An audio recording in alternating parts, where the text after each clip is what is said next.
The message arrived while the orchestra tuned. Soft strings. Polite applause. I was standing behind a velvet curtain, breathing slow, counting heartbeats like rounds in a chamber. When the door slammed, the sound cracked the room in half. People flinched. Glassware chimed. I didn't. I smiled and tapped my earpiece once more, just to feel the click. Control feels like that, small, certain. This is a confession. Not for forgiveness. For clarity. I met him when I still believed in clean lines. Good people, bad people. Love that behaved. We met at a charity dinner where he laughed too loud and held doors open like a ritual. He learned my coffee order by the third date. He called my father sir and meant it. When he proposed, he did it quietly on a Tuesday with no audience. I said yes because the quiet felt safe. We built a life that looked honest from the outside. Joint accounts. Shared calendars. Sundays that smelled like lemon cleaner and roasted chicken. He kissed my forehead when he left for work. He texted updates about traffic. The theater of normalcy was flawless. Cracks don't announce themselves. They whisper. It started with timing. Late meetings that never came with a slide deck. Phone calls taken in stairwells. A new password that replaced the old one he never forgot. He laughed differently, too. Shorter, sharper. Like he was saving something for later. I didn't confront him. I watched. Patterns are loyal if you give them time. Receipts that skip numbers. A gym membership he never used but paid for religiously. A calendar entry labeled review every Thursday at 7, always off-site. The final thread came loose on a rainy night when he fell asleep with his phone face up, buzzing with a name he never said at home.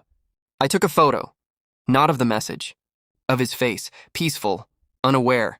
I wanted to remember that calm before I burned it down. I didn't cry, not then. Shock sharpens you. It makes everything clean. I went to the guest room and wrote a list, dates, assets, witnesses. I scheduled consultations like dental appointments. I learned what silence costs and what it buys. I learned how quickly people talk when you ask them the right question and then stop speaking. I fed him comfort, his favorite meals, easy laughter. I planned a renewal party to celebrate our 10th anniversary, a ballroom, live orchestra, invitations embossed. He thought it was reconciliation, a fresh start. He didn't know I was building a stage. Every move had a reason.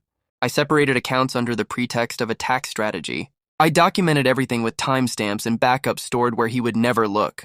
I filed first. I looped in my father, who never raised his voice and never missed a detail. He had one rule: finish clean. Protocol 9 was his idea. Mine was the patience. The night arrived polished and perfect. Crystal chandeliers. Black tie. The city spread out beyond the windows like a held breath.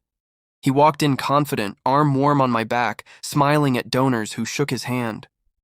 The other woman arrived too. She wore red, bold, unafraid. I admired that briefly. I slipped the earpiece in when the lights dimmed.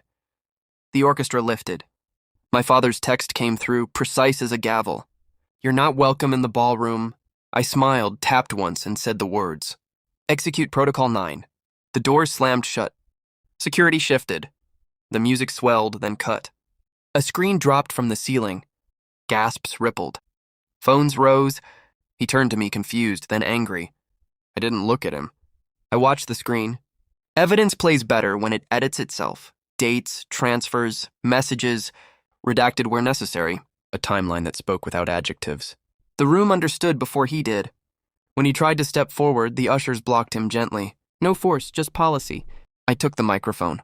My voice was calm because I had already spent the rage. This isn't a spectacle, I said. It's a correction. Minimal dialogue matters. It leaves space for the fall. He called my name once. Soft. Private.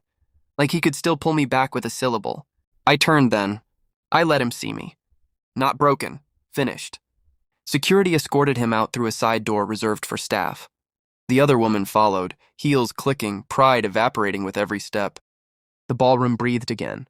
Applause rose, uncertain at first, then steady. Relief sounds like that. People love an ending that makes sense. Later, in a smaller room with lower lights, the paperwork waited, signed, sealed. The bank alerts chimed one by one. Accounts frozen where they needed to be, released where they should be. The law is a language I learned quickly because it listens. When it was over, I stood alone by the windows. The city didn't care. That was the gift. I pressed my palm to the glass and felt the cool. I thought about the woman I had been, the quiet girl who mistook consistency for character. I forgave her. She got me here. Revenge isn't loud if you do it right. It doesn't need blood or threats. It needs preparation, and restraint, and a willingness to wait until the moment carries itself. Justice is a system. Power is knowing how to use it without announcing your grip. I removed the earpiece and placed it on the table. The orchestra resumed in the ballroom behind me. Laughter returned lighter now. I exhaled. Confession complete. I didn't win because he lost. I won because I learned the shape of my own silence and how to turn it into a door that closes when I decide.